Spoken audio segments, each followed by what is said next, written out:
GLC IAS के इस digital platform पे आप सभी लोगों का स्वागत है। मैं सौरभ नामदेव। साइंस के एमसीक्यूज़ को लगातार आगे बढ़ाते हुए आज हम जिस पर्टिकुलर टॉपिक पर चर्चा करेंगे वो एग्जामिनर फेवरेट टॉपिक भी है और बेसिक सिस्टम के अंतर्गत इसमें से बहुत सारे क्वेश्चन कॉम्पिटेटिव एग्जाम में पूछे जाते हैं। जी हाँ, मैं बात कर रहा हूँ सबसे सरल पर थोड़ी से टिपिकल डाइजेशन सिस्टम के बारे में। तो डाइजेशन सिस्टम से जितने भी क्वेश्चन एग्जाम में आते हैं, एमपीपीसी से स्पेशली उनको पूछता है, आज अपन उनका एक शॉर्ट रिव्यू लेंगे या उनको अपन एक कॉम्पैक्ट कोर्स में देखेंगे। तो चलिए शुरुआत करते हैं आज के सेशन को। आज का सेशन हमेशा की तरह जितने भी इंपॉर्टेंट क्वेश्चन बनेंगे डाइजेशन सिस्टम में, मैंने सारे के सारे उन क्वेश्चनों को मेंशन कर दिया है। अब उनको मैं बहुत अच्छे से आपको समझाऊंगा, प्लीज़ पूरा फोकस रखिएगा। शुरुआत करते हैं पहले क्वेश्चन से। डाइजेशन सिस्टम में जब भी हम पढ़ते हैं तो बहुत से एंजाइमों के बारे में पढ़ते हैं, और जब भी बहुत सारे एंजाइमों के बारे में डाइजेशन सिस्टम में हम पढ़ते हैं तो सबसे पहले हमारे जहन में यही सवाल आता है कि सबसे पहला एंजाइम कौन सा है। तो जी हाँ, सबसे पहला जो एंजाइम खोजा गया था वो एडवर्ड बुकनर ने खोजा था, और उस एंजाइम को हम जाइमेज एंजाइम के नाम से जानते हैं। तो मतलब पहला एंजाइम जो है उसका नाम है जाइमेज एंजाइम, और जाइमेज एंजाइम के खोजकर्ता का नाम याद रखिएगा एडवर्ड बुकनर है। आप में से कई लोग एडवर्ड बुकनर शब्द में और एडवर्ड जेनर शब्द में बहुत कंफ्यूज होते हैं। एडवर्ड बुकनर में और एडवर्ड जेनर में, तो मेरी ध्यान से ये बात समझ लीजिए। अब एडवर्ड बुकनर कौन हैं? जिन्होंने फर्स्ट एंजाइम डिस्कवर्ड किया था जिसे हम जाइमेज कहते हैं, और एडवर्ड जेनर वो व्यक्ति हैं जिन्होंने सबसे पहले वैक्सीन या सबसे पहले टीका बनाया था, इसलिए इनको टीकाकरण का पिता भी कहते हैं। और जो व्यक्ति सबसे पहले टीका बनाएगा वही सबसे पहले हमारा प्रतिरक्षा तंत्र भी मजबूत करेगा। तो इसी वजह से एडवर्ड जेनर को प्रतिरक्षा तंत्र का पिता भी कहते हैं। तो ये दो कॉमन से वर्ड थे, एडवर्ड बुकनर और एडवर्ड जेनर। इनमें कहीं आप कंफ्यूज ना हो, इसलिए मैंने इनको बताया। चलिए अब बात करते हैं, यदि आपको पहला एंजाइम पता है जाइमेज है, उसके खोजकर्ता का नाम भी यदि आपको कंफर्म हो गया, तो एक छोटी सी चीज़ जल्दी से हल कर लेते हैं। हालांकि डाइजेशन सिस्टम से क्वेश्चन नंबर 3 का कोई लेना देना नहीं है। नर्वस सिस्टम के अंतर्गत या बॉडी को बैलेंस करने में हार्मोनल सिस्टम की भूमिका होती है। तो बहरहाल अभी हमारे लिए जो सबसे इम्पॉर्टेंट चीज़ है वो हमको याद रखना है कि पहला हार्मोन जो है उसका नाम है सेक्रेटिन। याद रखिएगा, सेक्रेटिन। छोटी आंत से दरअसल में स्रावित होता है ये सेक्रेटिन हार्मोन। अब इसके बाद अगली जो लाइन है वो सबसे इंपॉर्टेंट है, एंजाइमों को क्या कहा जाता है। तो मेरी बात बड़े ध्यान से सुनेगा। जितने भी एंजाइम हैं वो सभी के सभी हमारे शरीर के अंदर जो प्रक्रियाएं चलती हैं, श्वसन, पाचन, उत्सर्जन, उनको कहीं ना कहीं मेंटेन करते हैं, उनको कहीं कहीं कंट्रोल और कोऑर्डिनेट करते हैं। जैसे बहुत सी पाचन प्रक्रियाओं को तेज करना पड़ता है, बहुत सी पाचन प्रक्रियाओं को धीमा करना पड़ता है। तो मानव शरीर के अंदर पाचन प्रक्रियाओं को तेज या धीमा करने के कारण ही एंजाइमों को बायो कैटलिस्ट या जैव उत्प्रेरक की संज्ञा दी जाती है। तो आपसे क्वेश्चन पूछा जाता है, निम्नलिखित में से जैव उत्प्रेरक किन्हें कहा जाता है? आंसर है एंजाइमों को कहा जाता है। अब यदि एंजाइमों को जैव उत्प्रेरक हम कहते हैं तो question number 4-5 very important, hormone को क्या कहेंगे? तो एक साइंटिस्ट है, आपने उनका नाम सुना होगा, हक्सले। ये हक्सले वही साइंटिस्ट है जिसने कहा था कि प्रोटोप्लाज्म या जीव द्रव्य भौतिक जीवन का आधार है। इन्हीं ने बताया था सबसे पहले कि हार्मोन जो हैं ये केमिकल मैसेंजर कहलाते हैं, रासायनिक संदेशवाहक कहलाते हैं। मतलब अंतःस्रावी ग्रंथियों से हार्मोन निकलते हैं, ब्लड के साथ मिलते हैं, रिस्पेक्टेबल ऑर्गन में पहुंचते हैं और वहां अपना इफेक्ट शो करते हैं। सो इसी वजह से हक्सले ने इनको केमिकल मैसेंजर की संज्ञा दी थी। आपको जो मेन चीज़ याद रखनी है वो है कि जो एंजाइम होते हैं वो बायो कैटलिस्ट हैं, जैव उत्प्रेरक हैं, और जो हार्मोन हैं वो केमिकल मैसेंजर हैं, रासायनिक संदेशवाहक हैं। चलते हैं आगे।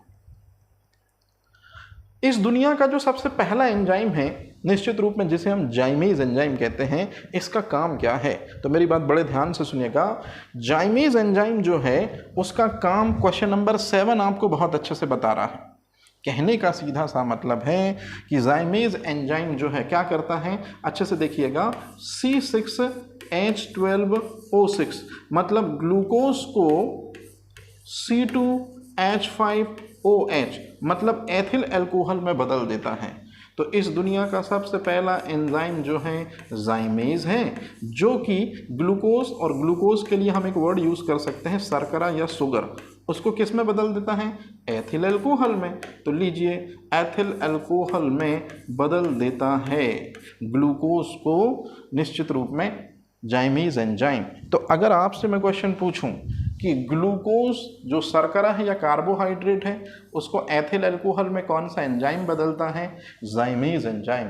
लेकिन आजकल क्वेश्चन नंबर 7 को ना पूछ के क्वेश्चन नंबर 6 को पूछा जा रहा है, शर्करा के किण्वनीकरण में कौन सा एंजाइम प्रयोग में लाया जाता है। तो याद रखिएगा, जाइमेज एंजाइम का काम ही है शर्करा को किण्वनीकरण करके उसको एथिल अल्कोहल में परिवर्तित करना। मतलब जो ग्लूकोज है, याद रखिएगा, जिसे हम शर्करा कह सकते हैं, जाइमेज एंजाइम तब काम करता है जब ऑक्सीजन इस प्रोसेस में नहीं होती है, और जिस प्रोसेस में ऑक्सीजन ना हो उसके बावजूद भी हम सब्सटेंस को सड़ाएं तो फिर उस प्रक्रिया को क्या कहते हैं, किण्वन। मतलब ग्लूकोज या शर्करा के किण्वनीकरण से कौन सा उत्पाद प्राप्त होता है, एथिल अल्कोहल, और विदाउट जाइमेज के ये प्रैक्टिकली पॉसिबल नहीं है। मतलब जाइमेज एंजाइम ही ग्लूकोज को किस में कन्वर्ट करता है, एथिल अल्कोहल में। इसी को कॉम्पिटिटिव एग्जाम आजकल ऐसा ना पूछ के शर्करा के किण्वनीकरण में कौन सहायक है, जाइमेज एंजाइम, ऐसा पूछते हैं, याद रखिएगा ये। अब चलते हैं आगे। डाइजेशन सिस्टम जब हम पढ़ते हैं तो निश्चित रूप में आपने शायद कभी न कभी सुना होगा लाइकेन के बारे में, या आपने कभी न कभी माइकोराइजा के बारे में सुना होगा। तो सबसे पहले तो ये MPPCS के काफ़ी सिंपल से क्वेश्चन है, लाइकेन क्या है। तो लाइकेन जो है, याद रखिएगा, ये शैवाल और कवक के बीच की कड़ी है। जी हाँ, शैवाल और कवक के बीच की कड़ी, मतलब this has been the connective link between algae and fungus.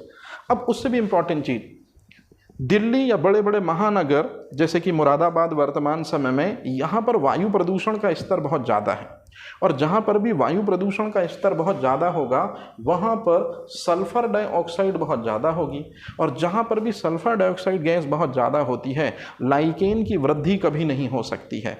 मतलब सल्फर डाइऑक्साइड का बढ़ा हुआ परसेंटेज लाइकेन की वृद्धि को बाधित करता है। इसलिए बड़े बड़े महानगरों में वायु प्रदूषण के स्तर को मापना है तो हम लाइकेन जैविक संकेतक या लाइकेन नामक सजीव का उपयोग करते हैं। तो वायु प्रदूषण के संकेतक के रूप में किसका उपयोग करते हैं, लाइकेन का। अब उससे भी इंपॉर्टेंट चीज़, लाइकेन से ही बनता है दरअसल में लिटमस पेपर। तो ये चीज़ आपको ध्यान रखनी है कि 11th 10th क्लास में आप लोग प्रैक्टिकल जो करते थे लिटमस पेपर का, ब्लू लिटमस पेपर या रेड लिटमस पेपर, ये लाइकेन से ही बना होता है। अच्छा, इसके बाद माइकोराइजा। माइकोराइजा को हिंदी में कहते हैं कवक मूल। उच्च स्तरीय पौधे की जो जड़ होती हैं उनमें जो कवक पाए जाते हैं उन्हीं को माइकोराइजा या उन्हीं को कवक मूल कहते हैं। और उच्च स्तरीय पौधे मतलब एंजियोस्पर्मिक प्लांट की जो रूट होती हैं उनमें जो कवक पाई जाती है, निश्चित रूप में कवक न्यूट्रिएंट्स को दरअसल में प्लांट को देती है, और बदले में पौधा फोटोसिंथेसिस के दौरान जो ग्लूकोज बनाता है तो निश्चित रूप में उसकी कुछ मात्रा जो है वो कवक को भी दे देता है। तो इस तरह से दोनों एक दूसरे का हेल्पफुल सहजीवी संबंध या सिम्बायोटिक बिहेवियर शो करते हैं। अब आता है डाइजेशन सिस्टम के क्वेश्चनों में सबसे इंपॉर्टेंट चीज कि भोजन के पाचन की कितनी विधियां हैं। तो सबसे पहली चीज, यदि आप खाने को खाते हैं तो जैसे ही खाने को खाते हैं या निवाले को आप मुंह में रखते हैं डाइजेशन प्रोसेस शुरू हो जाती है। तो डाइजेशन प्रोसेस पूरी की पूरी 5 स्टेप्स में क्लियर होती है। तो आपके 9वें क्वेश्चन का जो आंसर है कि भोजन के पाचन की कितनी विधियां हैं, आंसर है 5। अब मेरी बात ध्यान से सुनेगा, ये 5 विधियों का आजकल सीक्वेंस पूछती है MPPCS। तो सबसे पहले मैं आपको भोजन के पाचन की सीक्वेंस वाइज जो 5 विधियां हैं मैं उनके नाम बता देता हूं। सबसे पहला है अंतर्ग्रहण। अंतर्ग्रहण का मतलब होता है भोजन को मुख के अंदर लेना। दूसरी चीज होती है पाचन। याद रखिएगा, पाचन का मतलब है जो भी फूड मटेरियल आपने खाया है, जैसे आपने कार्बोहाइड्रेट खाया है, प्रोटीन खाया है, आपने फैट खाया है, उसकी इस चीज़ के साथ में क्रिया मोस्ट इंपॉर्टेंट चीज़ है कि पाचन क्या है। तो अगर आपसे कोई पूछे सिंपल वर्डों में कि what is defined as digestion, तो आपको सीधे सीधे कहना है कि food into enzyme is equals to digestion. इतना सिंपल सा इक्वेशन बोलना है। और आपने ये पढ़ा होगा, नहीं पढ़ा होगा तो मैं आपको बताता हूँ। एंजाइम हमेशा एक्सोक्राइन ग्लैंड का सिक्रीशन होते हैं, बहिस्त्रावी ग्रंथियों का दरअसल में स्त्राव होते हैं एंजाइम, जबकि अंतःस्त्रावी ग्रंथियों का स्त्राव क्या होता है, हार्मोन होता है। तो डाइजेशन सिस्टम में फूड मटेरियल के डाइजेशन के लिए हमको एक्सोक्राइन ग्लैंड्स की ज़रूरत पड़ती है, क्योंकि एक्सोक्राइन ग्लैंड से ही तो दरअसल में एंजाइम निकलते हैं जो भोजन के पाचन में सहयोगी होते हैं। इस तरह से अब अवशोषण जो है ये पाचन प्रक्रिया का तीसरा स्टेप्स होता है, जिसको एब्जॉर्प्शन कहते हैं। और भोजन का एब्जॉर्प्शन जो है वो छोटी आंत में होता है, लेकिन याद रखिएगा छोटी आंत में एक बहुत इंपॉर्टेंट चीज़ पाई जाती है जो भोजन को अवशोषित करती है। द नेम इज माइक्रोविलाई या माइक्रोविली भी बोलते हैं हम उनको। तो ये भोजन के अवशोषण में मदद करती है जो छोटी आंत में पाई जाती है। लास्ट में सबसे इंपॉर्टेंट चीज़ जिसमें ज़्यादातर स्टूडेंट को भारी कन्फ्यूज़न होता है, एसिमिलेशन, स्वांगीकरण। अब मेरी बात बड़े ध्यान से सुनेगा। आपने खाना खाया, जैसे आपने रोटी खाई या चावल खाया, मतलब आपने स्टार्च खाया। स्टार्च आपकी बॉडी के अंदर जाएगा और ग्लूकोज में टूटेगा। ग्लूकोज ही माइटोकॉन्ड्रिया में पहुंचेगा, तब आपको श्वसन प्रक्रिया के दौरान ऊर्जा मिलेगी। इसी तरह से आपने दाल खाई, मतलब प्रोटीन खाया, लेकिन जब प्रोटीन एमिनो एसिड में टूटेगा और ब्लड के साथ मिलकर टूटे फूटे अंगों के पास पहुंचेगा, तब आपके बॉडी की मरम्मत होगी। और इसी तरह से आपने फैट खाई तो फैट टूटा फैटी एसिड और ग्लिसरॉल में, और फाइनल पहुंचा लसिका के द्वारा एडिपोज टिश्यूज़ में, जिससे बढ़ती है आपकी चर्बी। तो फाइनल में जो ग्लूकोज है, एमिनो एसिड है और फैटी एसिड और ग्लिसरॉल है, इसको कहते हैं हम पचा हुआ भोजन। और इसी पचे हुए भोजन के द्वारा, मतलब ग्लूकोज के द्वारा एनर्जी मिलना, एमिनो एसिड के द्वारा टूटे फूटे भागों की मरम्मत होना और फैटी एसिड के द्वारा आपकी चर्बी का स्तर बढ़ना, इसी को कहते हैं एसिमिलेशन या स्वांगीकरण। मतलब पचे हुए भोजन का शरीर के द्वारा उपयोग में लाया जाना। और सबसे लास्ट में डिफेक्शन, इसके बारे में मैं आपको क्या बताऊं। निश्चित रूप में हमारे दिन की शुरुआत में कहीं ना कहीं डाइजेशन सिस्टम की लास्ट वाली जो प्रोसेस है उसका रोल काफ़ी अहम है। चलते हैं अगले क्वेश्चन की ओर।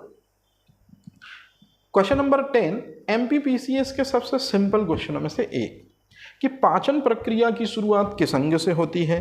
तो याद रखिएगा, पाचन प्रक्रिया की शुरुआत किस अंग से होती है, मुख से होती है।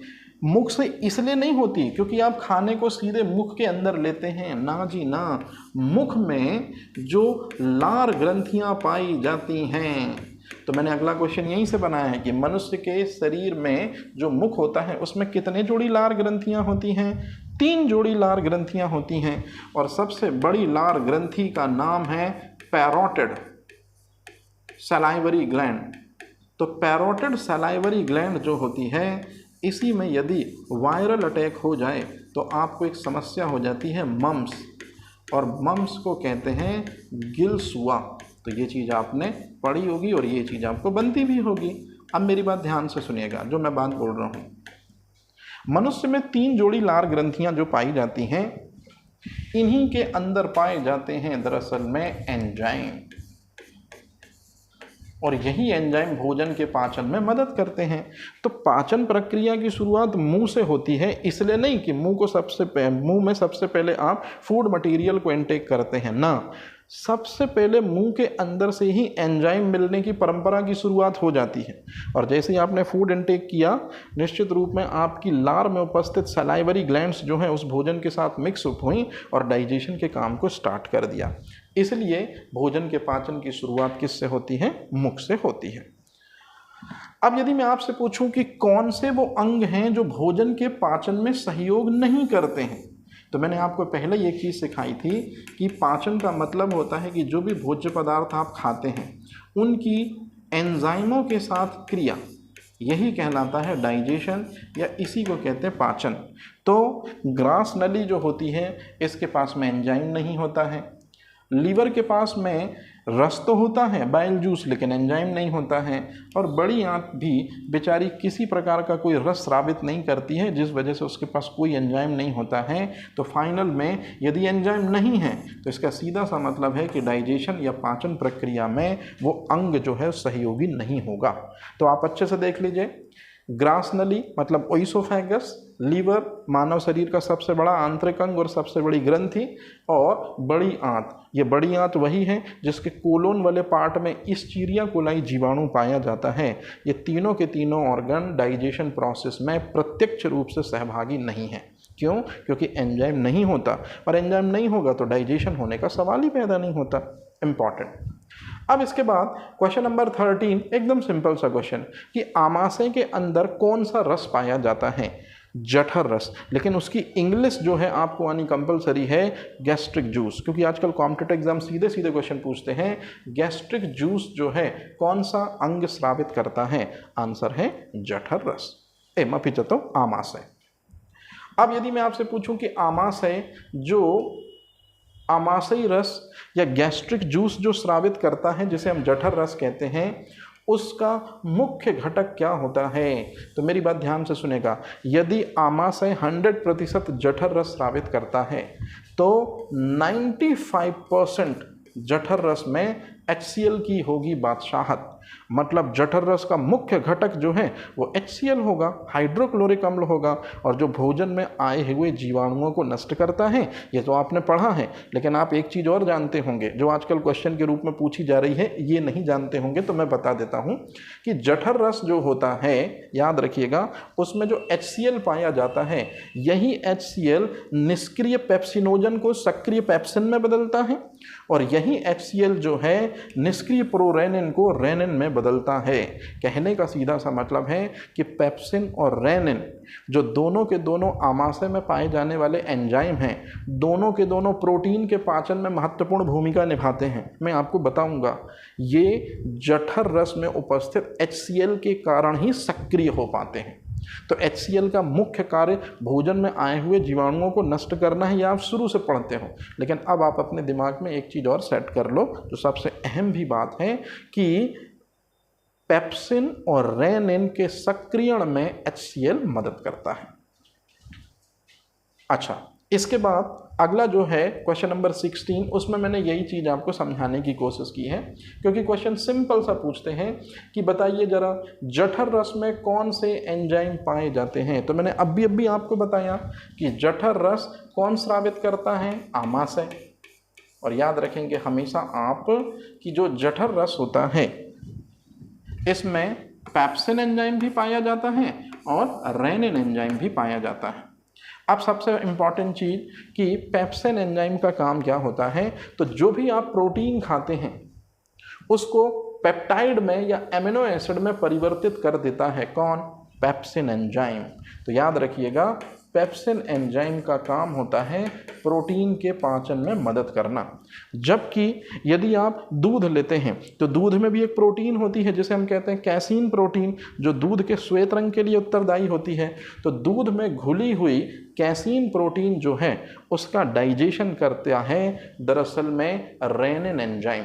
तो इसलिए आजकल क्वेश्चन आता है कॉम्पिटिटिव एग्जाम में कि रेनिन एंजाइम क्या काम करता है? दूध में घुली हुई प्रोटीन को, जो कैसीन प्रोटीन होती है, उसको कैल्शियम पराकैसिनेट मतलब दही के थक्कों में कन्वर्ट कर देता है। तो रेनिन एंजाइम जो है वो दूध के स्कंदन में सहायक होता है, या दूध से दही के निर्माण में सहायक होता है। कौन? Rennin enzyme.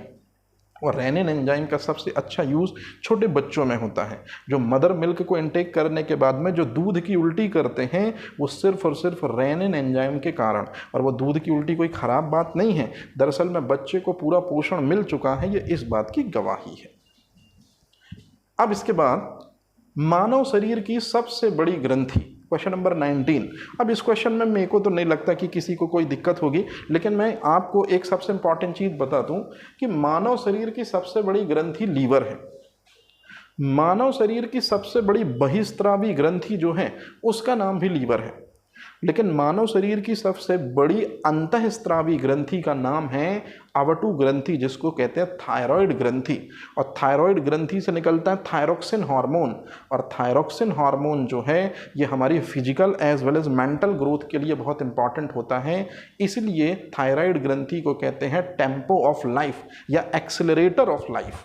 तो ये बात आप याद रखेंगे।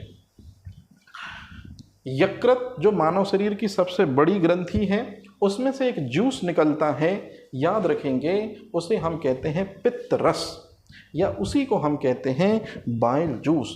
तो यकृत से कौन सा जूस स्रावित होता है या कौन सा जूस निकलता है? पित्त रस या बाइल जूस। लेकिन मेरी बात याद रखेंगे, बाइल जूस जो है, मैं शॉर्ट में लिख दे रहा हूं, पित्त रस मतलब बाइल जूस का स्त्रावण जो है ये कहां से होता है बेटा जी? तो बाइल जूस का स्त्रावण होता है लीवर से। लेकिन बाइल जूस का जो संग्रहण है या बाइल जूस का जो स्टोरेज है वो होता है पित्ताशय में। और याद रखिएगा, पित्ताशय का मतलब ये होता है जो पित्त को आशय दे या पित्त रस को जो आशय दे उसे पित्ताशय या गाल ब्लाडर कहते हैं। तो ये दो क्वेश्चन आपसे पूछे जाते हैं कि बाइल जूस का स्त्रावण कौन करता है, बाइल जूस का निर्माण कौन करता है? आंसर है लीवर। लेकिन बाइल जूस बनने के बाद पित्ताशय में संग्रहित हो जाता है परमानेंटली। तो ये चीज़ आपसे हमेशा पूछी जाती है।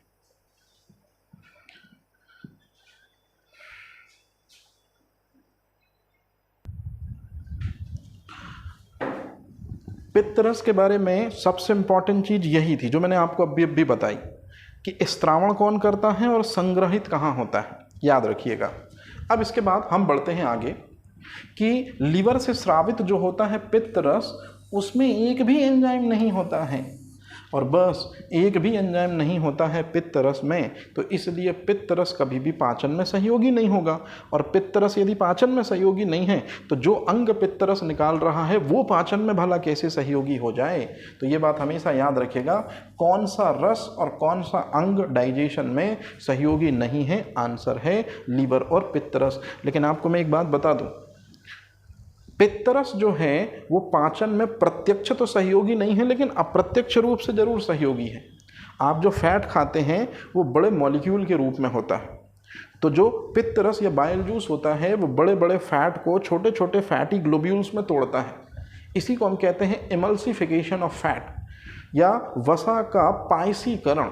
तो वसा के पायसीकरण में पित्तरस की भूमिका बहुत महत्वपूर्ण है। तो भले ही पित्तरस प्रत्यक्ष रूप से पाचन में सहयोग ना करे, लेकिन अप्रत्यक्ष रूप से पाचन में जरूर सहयोग करता है। और आपने एक डिसीज़ का नाम जरूर सुना होगा, पीलिया। पीलिया में बिलिरुबिन की मात्रा हमारे ब्लड स्ट्रीम में ज़्यादा हो जाती है, जिससे व्यक्ति पीला दिखने लगता है। तो निश्चित रूप में कहीं ना कहीं हमारे ब्लड स्ट्रीम में पीला रंग जो है, हमारे ब्लड स्ट्रीम में बिलिरुबिन की ज़्यादा मात्रा से हमको पीलिया या जॉइंडिस डिसीज़ होती है। कहीं ना कहीं इस कंडीशन में बाइल जूस का स्त्रावण जो है अफेक्टेड होता है, कम मात्रा में निकलता है, जिससे फैट के एमल्सिफिकेशन में सही तरीके से टाइमिंग नहीं मिल पाती है और वसा का पायसीकरण नहीं हो पाता, जिससे पेशेंट को काफ़ी दिक्कत और परेशानी का सामना करना पड़ता है। अब इसके बाद अग्नाशय से एक रस स्रावित होता है जिसको कहते हैं अग्नाशयी रस या पैंक्रियाटिक जूस। ये अग्नाशय वही ऑर्गन है जहाँ पर अल्फा सेल्स, बीटा सेल्स और गामा सेल्स पाई जाती हैं, जिनकी खोज लैंगरहैंस ने की थी, और इनको आइलैंड ऑफ लैंगरहैंस के नाम से भी जाना जाता है। और अग्नाशय की बीटा कोशिकाएं तो इंसुलिन हार्मोन का स्त्रावण करती हैं, और आपको भी पता है इंसुलिन हार्मोन ब्लड में उपस्थित ग्लूकोज लेवल को मेंटेन करता है। मतलब रक्त शर्करा का नियंत्रण या नियमन अग्नाशय या पैंक्रियाज में उपस्थित बीटा सेल्स के इंसुलिन हार्मोन के द्वारा होता है। अब मेरी बात ध्यान से सुनिएगा, अग्नाशय जो है उसमें से निकलता है अग्नाशयी रस, और अग्नाशयी रस जो है इसी को पूर्ण पाचक रस का दर्जा दिया जाता है। हर कॉम्पिटिटिव एग्जाम पूछते हैं पूर्ण पाचक रस किसे कहा जाता है? अग्नाशयी रस को। क्यों? क्योंकि अग्नाशयी रस में एमाइलेज पाया जाता है। ये एमाइलेज जो है ये स्टार्च का मतलब कार्बोहाइड्रेट का पाचन करते हैं। पूर्ण पाचक रस में मतलब अग्नाशयी रस में पाया जाता है ट्रिप्सिन, और ट्रिप्सिन जो है ये प्रोटीन का पाचन करते हैं, और लाइपेज जो एक एंजाइम होता है ये हमेशा फैट के डाइजेशन में मदद करता है। तो हमारे भोजन के पाचन के 3 महत्वपूर्ण अवयव कार्बोहाइड्रेट, प्रोटीन और फैट, इनका डाइजेशन एक ही जूस के 3 एंजाइम करते हैं। तो एक ही जूस में उपस्थित 3 एंजाइम भोजन के पाचन के महत्वपूर्ण इंग्रेडिएंट का डाइजेशन करते हैं, इसलिए कंप्लीट डाइजेस्टिव जूस या पूर्ण पाचक रस की संज्ञा अग्नाशयी रस को दी जाती है। तो ये भी सबसे ज़्यादा पूछा जाने वाले क्वेश्चनों में से एक है MPPCS के। अब इसी क्वेश्चन को देखिए, मैंने आपको पूछा है एक एंजाइम का नाम मैंने बताया एमाइलेज, ये एमाइलेज एंजाइम, और दूसरा प्रोटीन के पाचन के लिए होता है ट्रिप्सिन। ये किस रस में पाए जाते हैं? वह रस जिसे पूर्ण पाचक रस कहा जाता है, मतलब अग्नाशयी रस या पैंक्रियाटिक जूस। चलिए चलते हैं अगले क्वेश्चन की ओर। अगला क्वेश्चन जो है क्वेश्चन नंबर 24, अग्नाशय में प्रोटीन को एमिनो अम्लों में कौन परिवर्तित करता है? तो मैंने अभी आपको बताया कि अग्नाशय में, अच्छे से देखिए, आमाशय नहीं लिखा है, यदि यहां पर आमाशय लिखा होता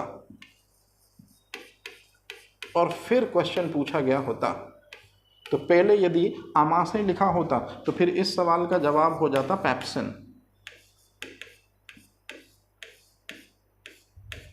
लेकिन अग्नाशय में प्रोटीन को एमिनो एसिड में परिवर्तित कौन करता है? तो याद रखिएगा उसका नाम है ट्रिप्सिन। मतलब ट्रिप्सिन और पेप्सिन में एक समानता है कि ये दोनों के दोनों प्रोटीन के पाचन में मदद करते हैं, परंतु एक आमाशय से निकलता है, आमाशय के जठर रस में पाया जाता है, दूसरा अग्नाशय से निकलता है, मतलब अग्नाशय के अग्नाशयी रस में पाया जाता है। इस तरह से अब यदि मैं आपसे पूछूं कि अग्नाशय से जो अग्नाशयी रस निकलता है उसमें ऐसा कौन सा एंजाइम है जो स्टार्च को ग्लूकोज में बदलता है, तो हमने अभी पढ़ा एमाइलेज वो एंजाइम है जिनके बारे में मैं पहले आपको बता चुका। अब इसके बाद हमारे पास में आंत होती है, और आंत के 2 टाइप होते हैं, एक होते हैं बड़ी आंत, एक होता है छोटी आंत। आंत कोई भी हो, चाहे बड़ी आंत हो चाहे छोटी आंत हो, काम एक ही है, अवशोषण। तो ये भी पीटी का क्वेश्चन है कि आंत का मुख्य कार्य क्या है? अवशोषण। अब ध्यान से सुनेगा, आजकल इस तरह के क्वेश्चन भी पूछने लगे हैं कि हमारे डाइजेशन सिस्टम में छोटी आंत जो होती है वो कितने मीटर होती है। तो आप देख लीजिए, हमारा डाइजेशन सिस्टम जो है वो 32 मीटर लंबी संरचना वाला ऑर्गन है, मतलब 32 मीटर तक डाइजेशन सिस्टम हो सकता है, जिसमें से अकेले 6 से 7% की बादशाहत छोटी आंत की होती है। तो छोटी आंत कितने % होती है, या छोटी आंत कितने मीटर होती है? 32 मीटर में से अकेले आप खुद देख लीजिए 6 से 7 मीटर। अब इसके बाद भोजन का अंतिम पाचन और भोजन का अधिकांश पाचन जो है उसी अंग में होता है जो डाइजेशन सिस्टम में सबसे ज़्यादा रोल प्ले करती है, या सबसे ज़्यादा डाइजेशन सिस्टम का पोर्शन जिसके पास है। तो 32 मीटर डाइजेशन सिस्टम में 6 से 7 मीटर का निश्चित रूप में पोर्शन छोटी आंत के पास है, और यही छोटी आंत भोजन के अंतिम पाचन के लिए रिस्पॉन्सिबल है, मतलब भोजन का अंतिम पाचन छोटी आंत में होता है। क्यों? क्योंकि एंजाइम सबसे लास्ट यहीं पाए जाते हैं, बड़ी आंत के पास में कोई भी एंजाइम नहीं होता है, याद रखिएगा।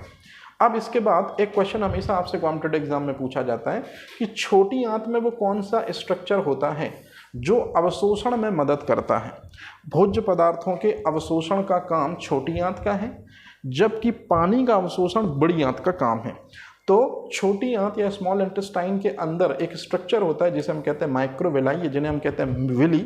यही दरअसल में ग्लूकोज, एमिनो एसिड और फैटी एसिड और ग्लिसरॉल को क्या करते हैं? एब्जॉर्ब करते हैं, और रेस्पेक्टेबल जो होता है लिक्विड या फ्लूइड उसमें इनको मिला देते हैं।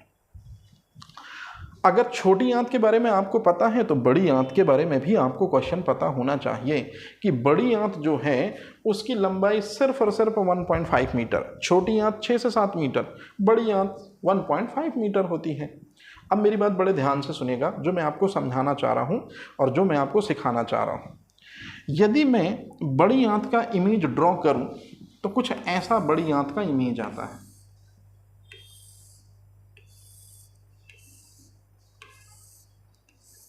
ये लार्ज इंटेस्टाइन का इमेज है।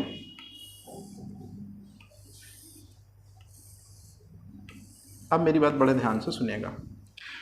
मान लेते हैं कि ये लार्ज इंटेस्टाइन या बड़ी आंत का इमेज है, तो जो सबसे पहला वाला पोर्शन होता है इसे कहते हैं सीकम, क्योंकि large intestine have been divide into 3 part. The first one is caecum. शाकाहारी जानवरों में भोजन का पाचन बड़ी आंत के सीकम में होता है। जब हम लोग आदि मानव थे, शुरुआत में पेड़ पौधों पर डिपेंडेंट थे, फल वगैरह खाते थे, तो सीकम में ही डाइजेशन हुआ करता था। सीकम के ठीक सामने एक संरचना दिख रही है आपको, ये वाली संरचना, इसे कहते हैं रेक्टम या मलाशय।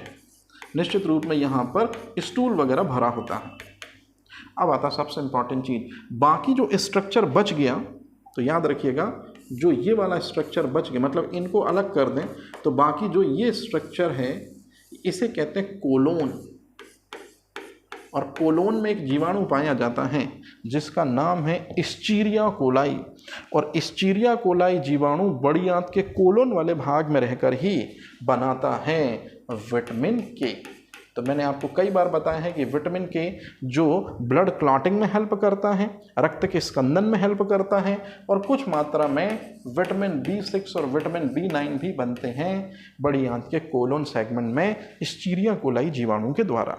तो आपसे एक क्वेश्चन पूछा जाता है कॉम्पिटिटिव एग्जाम में, बड़ी आंत में एक अंग का नाम बताइए जो अवशेषी अंग की तरह है। अवशेषी अंगों के बारे में सबसे पहले लैमार्क थ्योरी में हमें बताया गया था। जेबी लैमार्क, जिन्होंने बायोलॉजी टर्म दिया था, जो फ्रांस के थे, उन्होंने सबसे पहले हमको इसके बारे में बताया था। और ध्यान से सुनेगा, लैमार्किज्म थ्योरी, जिसको कहते हैं उपार्जित लक्षणों की वंशागति का सिद्धांत, जिसको अंगों के उपयोग और अनुप्रयोग का सिद्धांत भी कहते हैं, इसी थ्योरी में सबसे पहले अवशेषी अंगों के बारे में बताया गया था। और वर्तमान समय में अवशेषी अंगों की जो नंबर है या संख्या है वो हमारे बॉडी में 100 है। मतलब ऐसे अंग जिनका कोई खास काम नहीं है, वो कितने हैं? लगभग 100। अब ध्यान से सुनिएगा, एक अवशेषी अंग है जिसका नाम है अपेंडिक्स। तो ये तो मैं बताना ही भूल गया, और यही सबसे इंपॉर्टेंट चीज है कि बड़ी आंत में जो सीकम वाला पोर्शन होता है उसी से जो संरचना अटैच होती है यही है अपेंडिक्स। तो अपेंडिक्स जो है ये एक अवशेषी अंग है।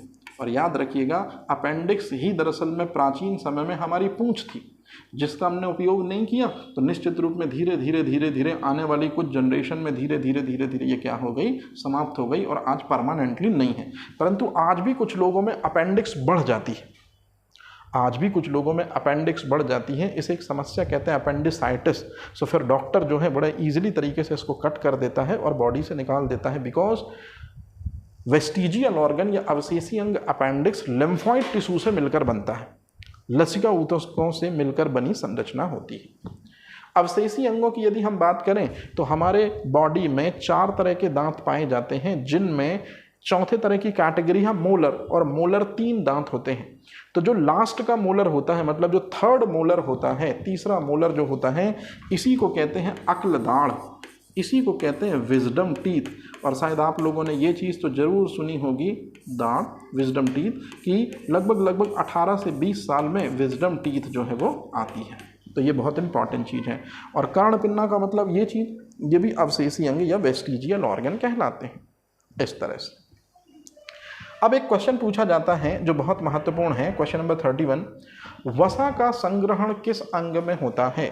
मतलब जो भी आप फैट खाते हैं, फैटी एसिड और ग्लिसरॉल में ब्रेक होता है, ये पहुंचता है लिम्फ के साथ मिलकर त्वचा के डर्मिस के निचले स्तर में, जिसको कहते हैं वसा ऊतक या एडिपोज टिश्यू। तो वसा का जो संग्रहण है वो कहाँ पर होता है? एडिपोज टिश्यूज में होता है। ये याद रखिएगा, जिससे आपकी चर्बी बढ़ती है। क्वेश्चन नंबर 32 पहले ही मैं पूछ चुका हूं आपसे कि बड़ी आंत का कार्य क्या होता है। तो हमेशा याद रखिएगा, बड़ी आंत का कार्य होता है जल का अवशोषण करना, जबकि छोटी आंत का कार्य होता है भोज्य पदार्थों का अवशोषण करना। यहाँ भोज्य पदार्थों से मतलब ग्लूकोज, एमिनो एसिड और फैटी एसिड और ग्लिसरॉल से है। बड़ी आंत में पहला पोर्शन यदि सीकम है, अंतिम वाला पोर्शन यदि निश्चित रूप में रेक्टम या मलाशय है, तो मध्य वाला पोर्शन कौन सा होगा? कोलोन होगा। और इसी कोलन में एक सूक्ष्म जीव, जैसे हम जीवाणु कहते हैं, और उस जीवाणु का नाम है इस्चीरिया कोलाई, पाया जाता है, और यही तो बनाता है विटामिन के। और जब बनेगा विटामिन के तो रक्त का थक्का भी बड़े आराम से जम जाएगा। मतलब बड़ी आंत कौन सा विटामिन बनाने में मदद करती है, तो बड़ी आंत का कोलोन पोर्शन बनाता है विटामिन के, परंतु कुछ मात्रा में विटामिन B6, विटामिन B9 भी बनते हैं, तो ये आप याद रखेंगे। अब बढ़ते हैं आगे की ओर। मैंने शुरुआत में ही आपको बताया कि जितने शाकाहारी जानवर होते हैं जिनके पास रोमांथी अमाशय पाया जाता है वो सभी चारा खाते हैं, मतलब सेलुलोज खाते हैं, और सेलुलोज का फाइनली डाइजेशन जो है बड़ी आंत के सीकम में होता है शाकाहारी जानवरों में, क्योंकि बड़ी आंत के सीकम में कुछ बैक्टीरिया पाए जाते हैं जो सेलुलोज के डाइजेशन में मदद करते हैं। तो आपसे कभी भी अगर क्वेश्चन पूछा जाए कि शाकाहारी जंतु जो हैं वो खाते क्या हैं, तो चारा या सेलुलोज ही तो खाते हैं, और उसी चारा या सेलुलोज का जो डाइजेशन है ये निश्चित रूप में बड़ी आंत के सबसे आगे वाला भाग जिसे हम क्या कहते हैं सीकम में होता है, क्योंकि यहाँ कुछ ऐसे बैक्टीरिया पाए जाते हैं जो सेलुलोज को किस में बदल देंगे, ग्लूकोज में बदल देंगे, और इस तरह से उनको एनर्जी आउटपुट मिल जाएगा। अब इसके बाद अगला जो क्वेश्चन है, क्वेश्चन नंबर 35 और 36, ये बहुत इंपॉर्टेंट क्वेश्चन है। कैसे, मेरी बात ध्यान से सुनेगा। उपापचयी क्रियाएं या मेटाबॉलिज्म के अंतर्गत दो चीजें आती हैं, एक आता है उपचय और एक आता है अपचय। सबसे पहले तो आप इनकी इंग्लिश अभी कंफर्म कर लीजिए, क्योंकि कॉम्पिटिटिव एग्जाम में जब भी क्वेश्चन आएगा तो सबसे ज़्यादा कन्फ्यूजन इन्हीं से होगी, और आप सिलेक्शन से बाहर भी इस क्वेश्चन से हो सकते हैं, मैं पहले ही क्लियर कर दे रहा हूँ। उपचय जो है उसे कहते हैं एनाबॉलिज्म, और एना का मतलब होता है फॉर्मेशन, जब छोटे छोटे अणु आपस में मिलते हैं और जटिल अणु बनाते हैं। जैसे कि आपने फोटोसिंथेसिस प्रोसेस में देखा होगा कि CO2 और वाटर ये छोटे छोटे मॉलिक्यूल हैं, ये जुड़कर क्या बनाते हैं, एक बड़ा मॉलिक्यूल, मतलब क्या बनाते हैं, ग्लूकोज। लीजिए भैया जी, एनाबॉलिज्म का उदाहरण प्रकाश संश्लेषण है, ये सबसे मोस्ट इंपॉर्टेंट क्वेश्चनों में से एक है। तो फिर बताइए अपचय क्या कहलाता है या कैटाबॉलिज्म क्या कहलाता है, और कैटा का मतलब होता है डिग्रेडेशन, कट करना। तो जटिल अणु ही जब सरल अणुओं में टूट जाएं, तो कहने का मतलब है कि श्वसन प्रक्रिया जो माइटोकॉन्ड्रिया में होती है, माइटोकॉन्ड्रिया में क्या होता है बेटा जी, C6H12O6 ग्लूकोज ऑक्सीजन की प्रेजेंस में CO2 और वाटर में ब्रेक डाउन होता है और साथ ही एनर्जी बनती है। तो यहाँ इतना लंबा ज़रूरत नहीं है, ग्लूकोज एक लार्ज मॉलिक्यूल है, ऑक्सीजन के कांटेक्ट में आकर ये सरल मॉलिक्यूल में टूट जाता है। लीजिए, हो गया हमारा आंसर। तो आपसे अगर क्वेश्चन पूछा जाएगा एनाबॉलिज्म का एग्जाम्पल क्या है, फोटोसिंथेसिस, क्योंकि सरल अणु जुड़कर जटिल अणु ग्लूकोज बनाते हैं। कैटाबॉलिज्म का एग्जाम्पल क्या है, आंसर है श्वसन, जो माइटोकॉन्ड्रिया में होता है, क्योंकि जटिल मॉलिक्यूल ग्लूकोज CO2 और वाटर जैसे सरल अणुओं में टूट जाता है। इस तरह से अब एक समस्या है, याद रखिएगा, जो मिलावट के कारण आजकल बहुत ज़्यादा हाईलाइट हो रही है, जिसे हम कहते हैं कलायज खंज रोग या लकवा डिसीज, और वो मिलावट की समस्या से उत्पन्न एक रोग है। आपने अक्सर करके गांव में सुना होगा तुअर दाल। तुअर दाल का सब्स्टिट्यूट है दरअसल में एक दाल जिसको कहते हैं ग्रास्पिया लेथरस सटाइवा। तो ग्रास्पिया लेथरस सटाइवा जो है बहुत खतरनाक दाल होती है। यदि आप उसका सेवन करते हैं तो निश्चित रूप में आपके पैरों का या आपके बॉडी का जो निचला हिस्सा होता है, जैसे पैर की मांसपेशियां, वो जाम हो जाती हैं बहुत अधिक मात्रा में यदि आप खेसरी की दाल या लेथरस सटाइवा का सेवन करते हैं। तो वर्तमान समय में ये जो दाल है ये ग्रामीण स्तरों पर धड़ल्ले से बिक रही है, और कई बार तो तुअर की दाल की जब मार्केट में डिमांड ज़्यादा होने लगती है तो उसमें मिलावट के लिए भी खेसरी की दाल का या लेथरस सटाइवा का उपयोग किया जाता है। फाइनली यदि हम ये वाली दाल खाते हैं, चाहे मिलावट के रूप में चाहे डायरेक्ट खेसरी की दाल, तो निश्चित रूप में हमारे शरीर के निचले हिस्से में लकवा मार सकता है। और यदि दाल खाने के कारण शरीर के निचले हिस्से को लकवा मारा तो इसको कहते हैं कलायज खंज डिसीज, जो मिलावट के कारण उत्पन्न एक समस्या है। मिलावट के कारण एक और समस्या उत्पन्न होती है, क्वेश्चन नंबर 40, जिसको कहते हैं ड्रॉप्सी डिसीज। वर्तमान समय में सरसों के तेल का प्रचलन चल रहा है। सरसों के तेल में आर्जिमोन के तेल की मिलावट से दरअसल में समस्या होती है कि बॉडी का निचला हिस्सा यदि पैरालाइज हो जाए तो फिर इसको हम एक डिसीज़ का नाम देंगे जिसे कहते हैं ड्रॉप्सी। याद रखिएगा, ड्रॉप्सी और कलाइज खंज में जो सबसे मेन डिफरेंस है कि ड्रॉप्सी डिसीज़ जो है सरसों के तेल में आर्जिमोन के तेल की मिलावट से होता है, और कलायज खंज डिसीज़ जो होती है वो तुअर दाल या राहर दाल में निश्चित रूप में खेसरी की दाल की मिलावट से वो डिसीज़ होती है। हालांकि दोनों डिसीज़ में सिम्टम जो हैं एक ही अपीयर होते हैं कि हमारे बॉडी का निचला हिस्सा पैरालाइज हो जाता है। Most important question, question number 41। कभी भी पेशेंट जब भी डॉक्टर के चेंबर में पहुंचता है और यदि कहता है कि सर मेरे को गैस्ट्रिक प्रॉब्लम है, तो पेट संबंधी प्रॉब्लम यदि कंफर्म कर दी है डॉक्टर ने, तो उसको एक्सरे करने के लिए जब भी भेजा जाएगा एक्सरे चेंबर में, तो पेशेंट को सबसे पहले बेरियम सल्फेट या बेरियम मील खिलाया जाएगा। यही क्वेश्चन है। बेरियम सल्फेट या बेरियम मील खिलाने से पेशेंट के आंतरिक अंगों की तस्वीर एकदम सुस्पष्ट आती है। तो आपसे कभी भी यदि क्वेश्चन पूछा जाए कि एक्स किरण परीक्षण से पूर्व रोगी को क्या खिलाया जाता है, तो बेरियम सल्फेट खिलाया जाता है। अब बेरियम सल्फेट खिलाने से क्या होगा, बेरियम सल्फेट छोटी आंत और बड़ी आंत में जाके एब्जॉर्ब हो जाएगा और फिर जब एक्सरे लिया जाएगा तो तस्वीर या पिक्चर एकदम क्लियर आएगा। और यदि छोटी आंत और बड़ी आंत में कोई भी डिस्टर्बेंस है तो डॉक्टर ईजिली उसको ट्रेस कर पाएगा और ईजिली जो है वो ट्रीटमेंट दे पाएगा या डायग्नोज कर पाएगा।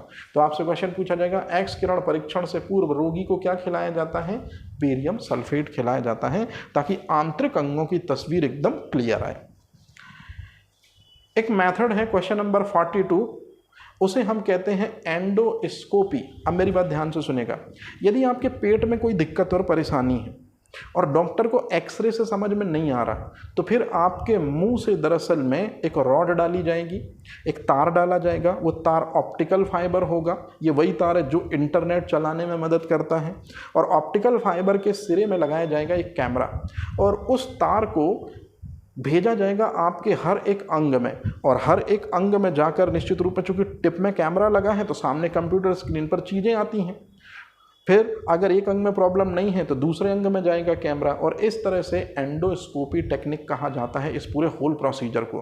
तो गैस्ट्रिक प्रॉब्लम या पेट से जुड़ी समस्याओं के निराकरण के लिए निश्चित रूप में एंडोस्कोपी तकनीक की जाती है। और एंडोस्कोपी तकनीक उसी सिद्धांत पर काम करती है जिस सिद्धांत पर निश्चित रूप में हीरा चमकता है। तो हीरा किस सिद्धांत पर चमकता है, पूर्ण आंतरिक परावर्तन अर्थात टोटल इंटरनल रिफ्लेक्शन के कारण। तो इस तरह से ये क्वेश्चन आजकल बहुत ज़्यादा पूछे जा रहे हैं और इस तरह से डाइजेशन सिस्टम से संबंधित जो क्वेश्चन हैं ये हमारे होते हैं कंप्लीट। और फाइनल में और भी इम्पॉर्टेंट क्वेश्चनों के लिए हम या आप लगातार बने रहेंगे। प्लीज़ सेशन को आप कंटिन्यू करते रहिएगा, क्योंकि और भी इम्पॉर्टेंट जो चैप्टर हैं उनको मैं बिल्कुल 19 जून से पहले अच्छे से कंप्लीट करा दूंगा। तो आज का सेशन रहा यहीं तक। Thank you very much.